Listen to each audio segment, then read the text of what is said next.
마태복음 13장 44절부터 52절 말씀 마음을 집중하시고 함께 읽어봅니다. 천국은 마치 밭에 감추인 보화와 같으니 사람이 이를 발견한 후 숨겨두고 기뻐하며 돌아가서 자기의 소유를 다 팔아 그 밭을 사느니라. 또 천국은 마치 좋은 진주를 구하는 장사와 같으니 극히에 값진 진주 하나를 발견하며 가서 자기의 소유를 다 팔아 그 진주를 사느니라. 또 천국은 마치 바다에 치고 각종 물고기를 모으는 그물과 같으니 그물에 가득함에 물가로 끌어내고 앉아서 좋은 것은 그릇에 담고 못된 것은 내버리느니라. 세상 끝에도 이러하리라. 천사들이 와서 의인 중에서 악인을 갈라내어 풀무불에 던져 넣으리니 거기서 울며 이를 갈리라. 이 모든 것을 깨달았느냐 하시니 대답하되 그러하오이다. 예수께서 이르시되 그러므로 천국의 제자된 서기관마다 마치 새 것과 옛 것을 그 곳간에서 내오는 집주인과 같으니라. 아멘. 예수님께서 3년 동안 복음을 전하시면서 가장 많은 주제로 말씀 전하신 내용이 천국에 관한 말씀입니다. 그래서 오늘 제목도 천국과 바꿀 수만 있다면 이렇게 정했습니다. 아마 여러분들 중에서 어릴 적에 그때는 모든 게 귀했던 시절이죠. 그러면 그 동네에 엿장수가 오면은요, 그냥 집안에 있는 온갖 것들을 엿과 바꿔 먹는 데 씁니다. 근데 그 중에는 산지 얼마 안 되는 새 신발을 가지고 가서 엿 바꿔 먹다가 엄마 아빠한테 아주 혼난 경험이 있는 사람들도 있을 거예요. 그 새 신발, 새 고무신과 엿은 비교할 수도 없죠. 그렇지만은 그 엿의 달콤함의 유혹에 빠지면은 그 가치를 알지 못하고 덜 귀한 걸 가지고 더 귀한 것을 덜 귀한 것과 바꾸는 그런 어리석은 일을 저지를 수도 있는 것입니다. 근데 이와 마찬가지로 우리의 삶 속에서도요, 귀한 것을 가지고 천한 것과 바꿀 어리석은 때가 있어요. 여러분 잘 아시는 대로 그 에서라는 사람이 그런 인물이었죠. 원래 에서가 받을 장자 명분을 야곱이 팥죽 한 그릇에 흥정했을 때 그 귀한 것을 소홀히 여기고 팥죽 한 그릇에 장자의 명분과 바꾸는 그런 어리석은 짓을 한 거예요. 그렇다면 오늘 주신 말씀처럼 우리에게 가장 귀한 것이 무엇일까? 그는 다름 아닌 오늘의 주제인 것, 천국이 우리에게는 제일로 귀한 일입니다. 그런데 예수님이 천국의 비밀을 알려주실 때에는 비유로 말씀하셨습니다. 마태복음 13장 35절 내가 입을 열어 비유로 말하고 창세부터 감추인 것들을 드러내리라. 그러면은 창세부터 감춰진 것들을 예수님을 통해서 우리에게 드러내 주시는 것이죠. 그런데 이때 비유라는 것은 어떤 것을 빗대어서 비교함으로 그 전하고자 하는 메시지가 분명하게 하는 거예요. 그래서 우리가 이 마태복음 13장 처음에 말씀을 나눌 때에 여기 13장에는요 천국에 관한 비유가 7가지가 들어있어요. 그 첫 번째 비유가 씨 뿌리는 비유라고 말씀드렸습니다. 그 당시에 예수님이 살던 그곳은 오늘같이 우리의 농사법이 아니라 그저 곡식을 흩뿌려 놓으면은 어떤 씨는 길가에 떨어지기도 하고 돌밭에 또는 가시떨기 그리고 좋은 땅에도 떨어진다고 말씀하시면서 좋은 땅 옥토에 떨어져야만 100배, 60배, 30배에 결실할 수 있다고 말씀하셨습니다. 그 말씀을 전해주신 까닭은 우리의 마음에서부터 천국이 있다는 것을 알려주시기 위함인 것이죠. 그런데 누가복음 8장 15절의 말씀을 참고해야 돼요. 좋은 땅의 의미는 우리의 마음이 착하고 좋은 마음인 것인데, 그때 말씀 듣고 지킴으로써 중요한 것은 인내할 때, 인내라는 것은 오래 참는 것입니다. 예수님을 생각하면서 오래 참을 때 마치 퇴비를 삭혀서 거름이 되면 그 거름이 옥토가 되게 하는 것처럼 우리의 마음밭에도 예수님을 생각하면 우리가 힘든 모든 것들을 참아내면서 삭혀지도록 함으로써 그 믿음이 마치 거름처럼 우리의 마음밭을 옥토되게 한다는 것이죠. 그런데 예수님 생각하지 않고 그저 내 마음으로만 그걸 참아내려고 그러면은 그때 속이 삭혀지는 게 아니고 썩는다고 표현하는 거예요. 그래서 속이 썩으면 마음의 질병을 갖게 되는 거예요. 여러분은 혼자 속을 썩이지 마시고 예수님을 생각함으로써 참아내셔야 돼요. 그를 삭힐 때마다 여러분의 마음밭이 옥토가 되고 마음이 넓어지게 되는 것입니다. 그럴 때 우리의 마음에 말씀이 아름다운 결실을 맺도록 한다는 것이죠. 그렇다면은 여기서 말씀하는 천국은 우리가 완성된 천국만을 생각하는 것이 아니라 마음의 천국으로부터 내가 살아가는 생활 속의 천국으로 확장이 되면서 마지막 완성된 내세의 천국, 거기가 영원한 천국이고 완전한 천국이에요. 그렇다면 천국은 이미 내 마음의 천국으로부터 생활의 천국, 여기 이 일을 위해서 우리가 복음을 전하는 거예요. 천국은 이렇게 세 가지가 다 연결되어 있다고 말씀드렸어요. 그렇다면 오늘 주신 이 말씀에도 보면은 또 두 가지의 중요한 비유를 통해서 우리의 생활 속에서 어떻게 천국이 확장되는가를 말씀해 주십니다. 오늘 읽은 44절을 보시면은 천국을 마치 밭에 감추어진 보화에 빗대어 말씀하고 있습니다. 천국은 마치 밭에 감춘 보화와 같으니 사람이 이를 발견한 후 숨겨두고 기뻐하며 돌아가서 자기의 소유를 다 팔아 그 밭을 사느니라. 예수님 당시에 그 밭에는요 이렇게 보물단지들을 숨겨놓는 경우가 있었어요. 근데 그 까닭은 오늘같이 이렇게 은행이 없던 시절에는 가문의 중요한 어떤 보물이라든지 재산을 보물단지 속에다가 넣고 땅속 깊은 곳에 묻어서 보이지 않도록 자기만 아는 장소에다가 숨겨두는 거예요.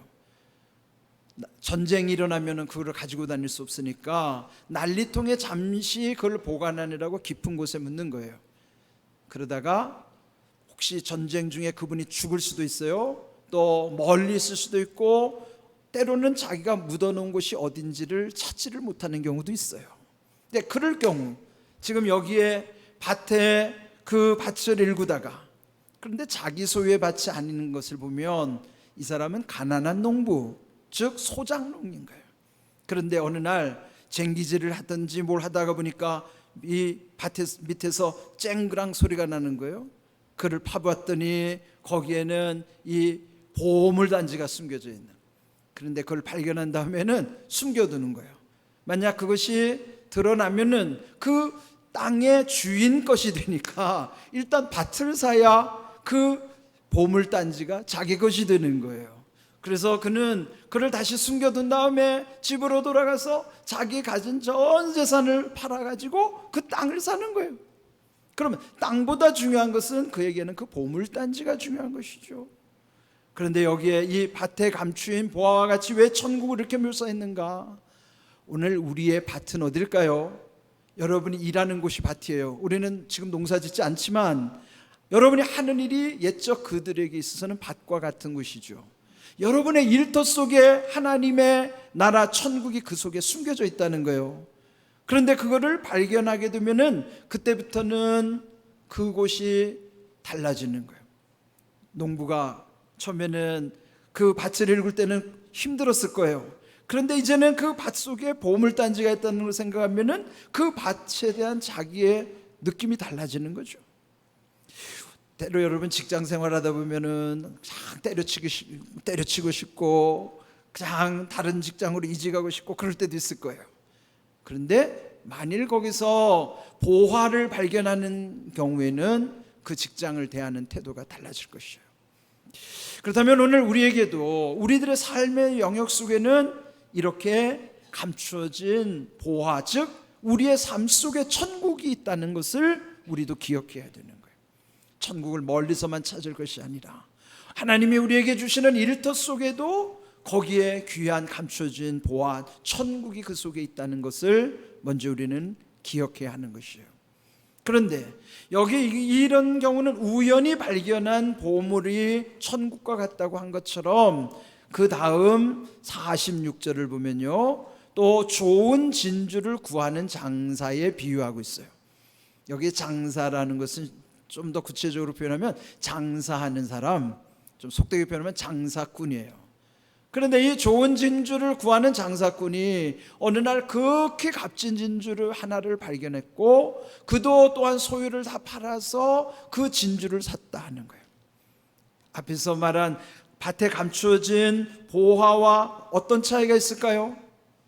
그 밭에 감추어진 것은 우연히 발견한 것이지만 여기에 좋은 진주를 찾아 나서는 이 장사꾼은 자기가 찾아 나서다가 발견한 거예요. 천국은 이렇게 발견하는 거예요. 우연히 발견하는 사람도 있지만 또 찾아 나서서 귀한 것을 발견하게 되는 것입니다. 또 공통점이 있어요. 뭘까요? 두 경우 다 자기 모든 것을 다 투자했다는 거예요. 천국은 이와 같이 대가를 지불해야 돼요. 그런데 천국은 일부가 아니라 전부라는 사실을 여기서 말씀해 주시는 거예요. 만약 비유를 어떻게 하느냐에 따라서 의미가 달라질 수 있다고 하면, 만약 여기에 좋은 진주를 구하는 이 장사꾼이 하나님 자신이라고 생각해 보십시오. 하나님도 우리 각자에게 천국을 발견하기로 하시는 거예요. 그리고 밭에 감추어진 것도 천국을 의미하지만은 여기서 말씀하는 것은 그 장사꾼 자신이 천국이라는 것, 즉 사람이 천국이라는 것을 말씀해 주시는 거예요. 사람 속에 천국이 있다는 것도 기억하면서, 그런데 하나님께서는 만약에 그것을 값진 것을 발견했다고 그러면은 여기에 소유 전부를 팔았던 것처럼 하나님도 천국을 위해서 모든 것을 다 내놓으신 거예요. 우리가 잘 아는 것처럼 하나님께서 제일 귀히 여기는 분이 누구예요? 독생성자 예수 그리스도 한 분이시라고요. 그런데 그분을 십자가에 내어놓아서 죽게 하셨다면 하나님은 당신의 모든 것을 다 내놓으신 거예요. 그렇게 본다면은 하나님도 천국을 이루시기 위해서 다 투자하신 거예요. 밭에 감추인 보화나 또 값진 진주를 발견하는 그 장사꾼이나 또 하나님 자신이나 천국을 위해서는 일부를 내놓은 것이 아니라 전부를 내놓았다는 거예요. 그런데요, 또 이 마지막 천국 비유가 48절에 있는데요, 거기는 물고기를 모는 그물에 비유하고 있어요. 그물에 가득함에 물가로 끌어내고 앉아서 좋은 것은 그릇에 담고 못된 것은 내버리느니라. 천국의 마지막 이루어지는 방법이 뭔가? 그물을 한번 탁 던져서 거기에 좋은 고기 못된 고기가 함께 잡히는데 거기서 분류를 한다는 거죠. 저는 이걸 묵상하다가 언뜻 일망타진이라는 말이 생각났어요. 일망타진하는 게 일망이 그물 하나를 던져가지고 싹쓸이하는 거거든요. 그러면은 그 속에서 가리는 거예요. 하나님의 마지막 하나님의 나라를 이루는 방법이 일망타진의 방법이라는 것을 여기서 보여주시는 내용이기도 한 것입니다. 그런데 오늘 우리가 정말 깊이 생각해야 될 것은 천국은 거저 주어지는 것도 아니고 공짜로 얻는 것도 아니라는 거죠. 말씀드린 것처럼 천국을 위해서는 하나님도 모든 것 내어놓으셨고 밭에 감추인 보화나 값진 진주를 찾는 그 상인이나 모두가 전부를 투자한 거예요.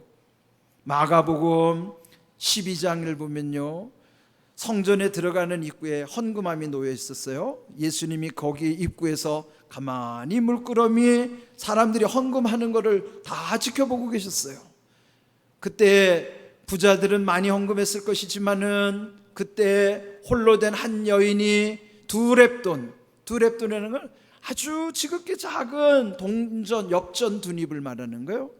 그렇게 헌금하고 간 다음에 예수님이 이렇게 말씀하십니다. 그들은 다 풍족한 택한 중에서 넣었거니와. 그러면 거기에 이 홀로 된 여인 외에는 다 그 사람보다 많은 헌금을 했다는 겁니다. 그런데 이 과부는 가난한 중에서 자기의 모든 소유 곧 생활비 전부를 넣었느니라. 여기도 보니까요, 예수님이 뭘 강조해요? 전부를 강조하는 거예요. 가난한 사람에게도 비록 부자에 비해서 그 여인의 엽전 두 입은 아무것도 아니지만 예수님이 볼 때는 그도 전부를 드린 거예요. 돈이 많고 적음에 관계없이 하나님이 우리에게 원하는 것은 전부를 요구하시는 거예요. 또 이와 반대되는 한 사람이 있었는데요, 마가복음 10장에 보면은 재물이 많은 사람이 예수님을 찾아와요. 그리고 어떻게 하면 영생을 얻겠냐고 물어봅니다. 그때 예수님이 네 가진 것을 다 팔아서, 그것도 전부예요, 다 팔아서 가난한 사람들에게 나눠주고 너는 나를 따르라, 그렇게 말씀했더니 그 사람이 재물이 많은 고로 슬픈 기색을 띠고 근심하며 돌아갔다, 그렇게 말씀하는 거예요. 여기도 보면은 예수님이 처방하면 너 그거 다 팔아서 가난한 사람 나눠주고 나를 따르라. 그는 뭐예요? 예수님을 따르는 천국 가는 길인데 예수님이 전부를 요구하시는 거예요. 그러면 부자의 전부나 한 홀로 된 여인의 그 전부나 우리가 볼 때는 비교도 안 되는 것이지만 주님이 볼 때는 똑같은 거예요. 뭘 똑같게 보시는 거예요? 전부를 보시는 거예요. 그렇다면 오늘 우리에게도 천국에 관하여서는 일부가 되기를 원하시지 않아요. 내 생의 전부가 천국에 있기를 원하시는 거예요. 마태복음 6장 21절에 내 보물이 있는 곳에 내 마음도 있느니라 그랬어. 그러니까 보물이 천국이죠. 그러면 보물이 있는 곳에 마음이 있다면 그 보물이 천국이라면 천국에 내 마음이 가 있는 거예요.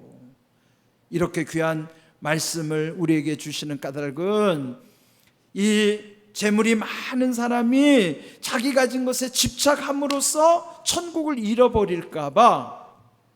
여러분, 우리 인생에게 집착이 무섭습니다. 집착하면요, 그 집착하는 것 외에는 나머지 안 보여요. 세상에는요, 소중한 것들이 얼마나 많은데요. 그런데 집착하는 것 때문에 천국을 잃어버린다고 그러면은 그건 얼마나 어리석은 모습입니까?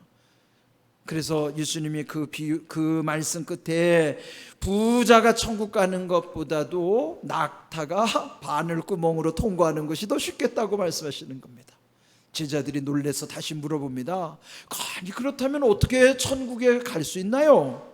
그랬더니 무릇 사람이 할 수 없는 것을 하나님은 하실 수 있느니라 말씀하시는 거예요. 집착하면 천국 못 가죠? 그런데 집착하지 않을 때 그렇게 하실 수 있는 이가 하나님이시라고요. 그래서 이런 모든 것을, 우리가 제일로 중요한 것은 천국을 놓치지 않는 것이에요. 그렇다면 우리의 모든 것은 다 천국과 맞닿아 있어야 되는 겁니다. 성도들에게는 그런 은혜를 주셨어요. 저도 지난 한 주간에 휴가를 보내면서 아침에 일찍이 산에를 올라가고 또 산책을 하고, 그런데요, 그 자연의 아름다움을 보면서 하나님께 영광을 돌리잖아요. 이 하나님이 만드신 오묘한 자연이 얼마나 아름다운지요. 예? 저 설악산의 울산바위를 바라보면서 쫙 걸어갔다 오는데요, 이야, 하나님이 지으신 자연은요 똑같은 게 하나도 없어요. 하나님이 지으신 사람은, 여러분 보세요, 이 세상에 거의 80억 인구도 다 다르잖아요. 자연도 마찬가지예요. 하나님이 지으신 자연은 똑같은 게 하나도 없어요. 얼마나 신기해요. 그런데 이런 아름다운 세상을 보면서 하나님께 영광을 돌리지만은 그 끝에는 천국 가면 천국은 얼마나 더 아름다울까? 그 상상할 수 없을 만큼 아름다운 천국을 사모하는 마음을 갖는 거예요. 왜 그런 마음을 줄까요? 잠언 3장 11절을 보시면요, 하나님이 모든 것 지으시되, 자연도 사람도 다 하나님 창조하셨죠. 그런데 때를 따라 아름답게 하셨다는 거죠. 아름답다는 표현이 은혜라는 뜻이에요.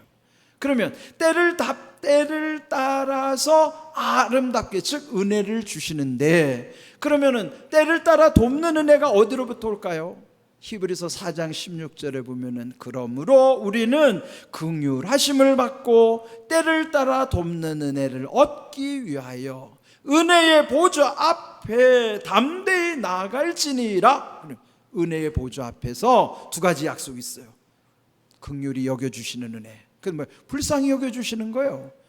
주일날 이렇게 은혜의 보좌 앞에 오신 여러분을 하나님은 불쌍히 여기시는 긍휼의 은혜, 그 다음에 때를 따라 돕는 은혜를 약속하신 거예요. 여기에 때를 따라 아름답게 하셨다, 때를 따라 은혜 주심이 은혜의 보좌에서부터 이루어지게 하셨다는 사실을 기억하십시오. 또 하나 중요한 것은 인생들에게는 영원을 사모하는 마음을 주셨다는 거예요. 짐승에게는요 영원을 사모하는 마음 없어요. 여러분 집에서 키우는 개가 아무리 똑똑해도 자기 스스로 예배 드리는 개 봤어요? 그는 짐승은요 흉내는 주인이 훈련시켜서 흉내는 낼 수 있을지 몰라도 자발적으로 신을 찾지 않아요. 오직 사람에게만 스스로 신을 찾는 거예요. 하나님을 찾는 거예요. 왜? 우리 마음속에 영원을 사모하는 마음을 주셨기 때문인 것입니다. 그런데 하나님이 하시는 일, 즉 하나님의 섭리는 그 시종은 시작과 끝이죠. 하나님의 섭리의 시종, 시작과 끝을 인생으로서는 측량할 수 없도록 하신 거예요. 그래서 여러분 미래를 너무 알려고 하지 마세요. 말씀에 계시해 주신 말씀을 따라가는 것이지 점쟁이 찾아가지고 점쟁이를 찾아서 여러분의 끝을 알려고 하면 그게 하나님을 불신하는 거예요. 하나님은 때를 따라 아름답게 하셨다는 것만 믿고 살면 되는 것이지 그저 시종을 알려고 할 필요가 없어요. 그런데 여기 중요한 것은 영원을 사모하는 마음을 주셨기 때문에 그 영혼을 사모하는 마음이 뭐예요? 천국에 대한 소망이에요. 그러니까 우리는 날마다 이 은혜 보좌 앞에 오면 내 마음의 천국에서부터 마지막 완성되는 내세의 천국, 그 중간에 있는 생활의 천국, 삶의 천국을 날마다 확장시키는 것이 전도하는 거예요. 그게 우리 사명이란 말이에요. 그런 귀한 일을 우리가 감당할 수 있도록 우리는 지금 시간을 살지만 영혼을 사모하는 마음을 주셨다는 건 뭐예요? 영혼으로 들어가는 거예요. 거기 영원한 곳이 천국이기 때문에 시간을 통과해서 영원 속으로 들어가게 하시는 거예요. 지금은 시간에 매여 있지만 영원 속으로 들어가는 날에는 더 이상 시간에 매이지 않습니다. 이런 귀한 은혜를 우리가 힘입어 살아가는 것입니다. 그리고 마지막 마태복음 28장 끝절, 예수님 승천하기 전에 제자들에게 말씀하신 거예요. 내가 너희에게 분부한 모든 것을 가르쳐 지키게 하라. 예수님이 분부한 게 뭘까요? 하나님의 나라 천국에 대한 거예요. 하나님 나라 천국이 있다는 것을 가르쳐 줘라, 지키게 하라. 그리고 세상 끝날까지 예수님은 항상 우리와 함께 하시겠다고 약속하셨어요. 세상 끝이 뭘까요? 예수님 다시 오시는 역사의 종말이든지 나를 불러가시는 개인의 종말이든지 역사의 종말이든지 개인의 종말이 이를 때까지 예수님은 항상 나와 함께 하신다는, 나를 떠나지 않으시는 거예요. 그러면 항상 함께 하는 게 어디까지 갈까요? 거기 천국에 이르기까지 예수님이 항상 나와 함께 하신다는 약속을 믿는 거예요. 그 믿음 가지고 우리에게 지금 주어진 것은 내 주어진 삶 속에서 모든 것을 천국과 바꾸어 나가는 거예요. 새 고무신을 엿바꿔 먹는 그런 모습이 아니라 지금 우리가 이 땅에는 잠시 쓰는 거예요. 영원하지 않아요. 영원하지 않은 것을 영원한 것으로 바꿔가야 됩니다. 지금 영원하지 않은 지금 우리의 시간, 그 다음에 하나님이 주시는 이 소유도 영원한 거 아니죠. 내게 주신 건강, 모든 관계, 여러분이 하나님 주신 모든 것들은 잠시 소유하는 거예요. 그것을 영원한 것으로 바꿔야 돼요. 그것이 곧 천국과 바꾸는 것입니다. 그래서 여러분 지금 모든 하는 일이 다 천국으로 가도록 해야 되는 거예요. 천국과 맞닿아 했어야 되고 천국에 연결이 되도록 해야 하는 것입니다. 자녀들이 잘 돼도 이 세상에서만 잘 되면 무슨 의미가 있어요? 자녀들이 잘 돼야 하는 이유, 사업이 잘 돼야 하는 이유, 내가 잘 돼야 하는 이유, 모든 것이 잘 돼야 하는 이유가 다 천국에 맞닿아 있어야지. 지옥과 맞닿아 있으면 그 인생은 허무해지는 거예요. 내 인생이 어디에 맞닿아 있는가를 살펴보셔야 됩니다. 여러분에게 주신 모든 삶의 여건이, 또 여러분에게 주신 기회들이 오늘 제목처럼 천국과 바꿀 수만 있다면, 즉 천국과 바꾸는 귀한 여러분의 삶이 되시기를 주님의 이름으로 축복합니다. 아멘.